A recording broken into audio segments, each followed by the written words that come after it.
Məndən asılı deyil o.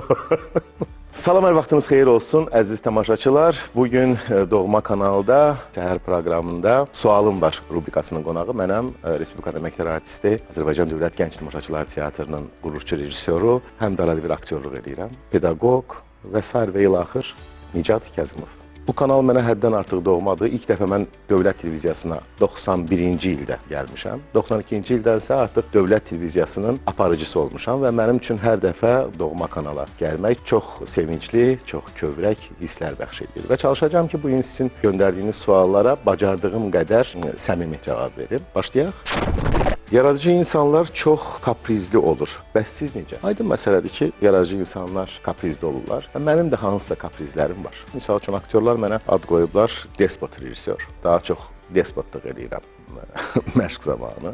Hər şeyin dəqiq, konkret olmasını istəyirəm. Mənim üçün hazırladığım tamaşalarda yarım addımın belə, hətta millimetrin belə fərqi var. Əgər tamaşa qurulan vaxtı dəqiq bir nöqtə deyilibsə, dəqiqləşdirilibsə, aktyor gəlib məhz həmin nöqtədə durmalıdır.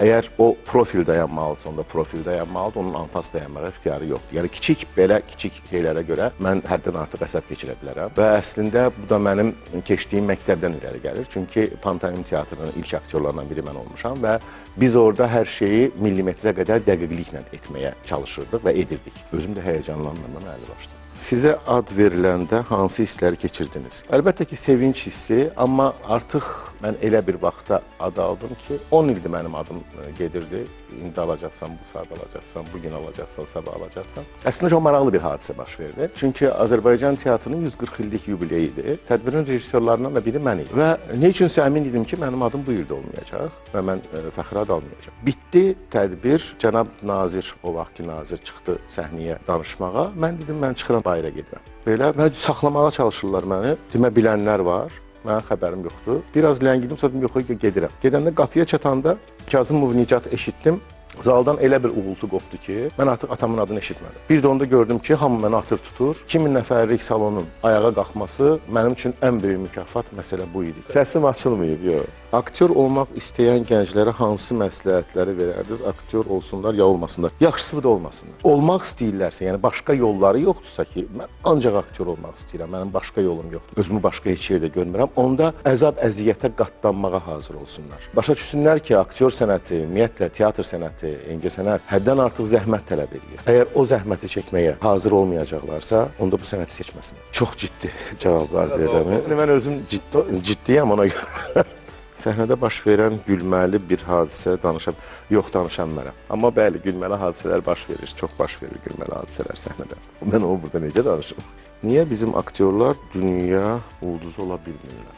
Niyə? Əslində, dünya ulduzu ola bilməməklərinin səbəbi aktyorlarda deyil. Onları dünya miqyasına çıxardacaq adamlardadır kimlər ki, çıxartmırlar onları dünya miqyasına. Bizim millət çox istedadlıdır, həddən artıq. Çünki bizdə olan temperament, bizdə olan o emosionallıq başqa millətlərdə, İtalyanlarda var, bir də bizdə mən deyərdim ki, hətta onlardan da daha çox. Aktyorların təqsiri yoxdur, mən biləm burada. Lütfü sən oxuma.